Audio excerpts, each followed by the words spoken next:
नमस्कार दोस्तों, आज हम बात करेंगे भारत की राजनीति में 3 प्रकार के मतदाताओं के बारे में।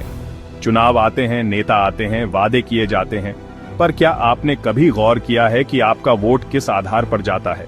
क्या आप भावनाओं में बह जाते हैं या फिर आपके लिए आपकी रोजमर्रा की जिंदगी ज्यादा मायने रखती है? ये सवाल इसलिए भी जरूरी है क्योंकि एक वोट, एक आवाज पूरे देश की तस्वीर बदल सकती है। आज हम इसी सच्चाई से पर्दा उठाएंगे।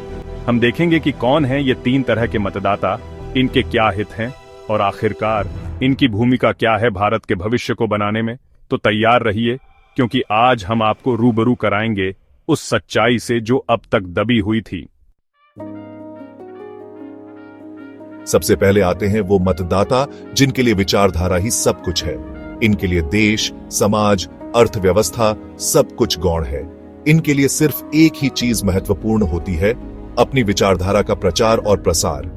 ये वो लोग हैं जो हर मुद्दे को अपने धर्म, अपने पंथ, अपनी जाति के चश्मे से देखते हैं। इनके लिए विकास की परिभाषा अलग है।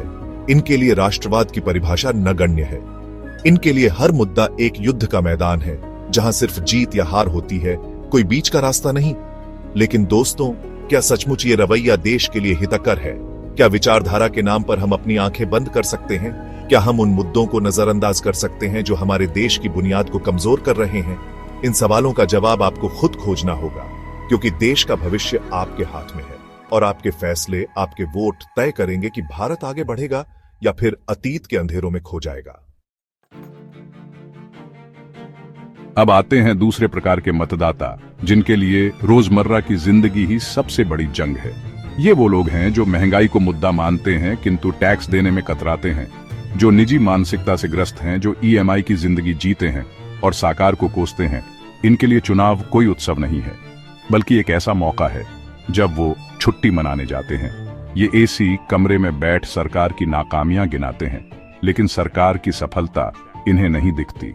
ये वो मतदाता हैं जो अपने वोट की ताकत नहीं समझते हैं। ये वो वर्ग है जो निजी स्वार्थ के लिए अपना वोट भी बेच देता है। ये वो लोग हैं जो मुफ्त में मिलने वाली सेवाओं के लिए राष्ट्रहित त्याग देते हैं। लेकिन सवाल ये है कि क्या ये मतदाता अपनी ताकत को पहचान पाएंगे? क्या ये एकजुट होकर राष्ट्र के लिए अपनी आवाज बुलंद कर पाएंगे, या फिर ये बंटे रहेंगे और अपने ही हक से वंचित रह जाएंगे? तृतीय प्रकार के मतदाता राष्ट्र, धर्म एवं कर्तव्य परायण अंत में आते हैं तीसरे प्रकार के मतदाता। ये वो लोग हैं जो खुद को देशभक्त कहते हैं, जो हर मुद्दे को राष्ट्रवाद के चश्मे से देखते हैं। ये वो लोग हैं जो सेना का सम्मान करते हैं, जो देश की तरक्की चाहते हैं, जो एक मजबूत और एकात्म भारत का सपना देखते हैं। ये वो वर्ग है जो हर समय राष्ट्रहित में कार्य करता है। इनका वोट सबसे पहले एवं सबसे खास होता है, क्योंकि इनका वोट राष्ट्र निर्माण एवं प्रगति के लिए होता है। ये ना मात्र स्वयं वोट देते हैं, अपितु दूसरों को भी राष्ट्रहित हेतु वोट देने के लिए प्रेरित करते हैं, जो अपने काम से, अपने व्यवहार से, अपने जीवन से दूसरों के लिए उदाहरण बनते हैं। ये देश की तरक्की के लिए अपना योगदान देता है। क्या आपको इस वर्ग में आते हैं? क्या आप कुछ करने का जज्बा रखते हैं? यदि हाँ, तो देश को आपकी जरूरत है। ये थे भारत की राजनीति में 3 प्रकार के मतदाता। तीनों ही अपनी अपनी जगह महत्वपूर्ण हैं, लेकिन ये आपको तय करना है कि आप किसके साथ हैं। क्या आप उन लोगों के साथ हैं जो देश को धर्म और जाति के नाम पर बांटना चाहते हैं, या फिर आप उनके साथ हैं जो रोजमर्रा की मुश्किलों से जूझते हुए भी एक बेहतर कल की उम्मीद नहीं छोड़ते? या फिर आप उनके साथ हैं जो सिर्फ बातें नहीं करते बल्कि देश के लिए कुछ करके दिखाने का जज्बा रखते हैं? हमें कमेंट में जरूर बताएं कि आप किस प्रकार के मतदाता हैं। धन्यवाद।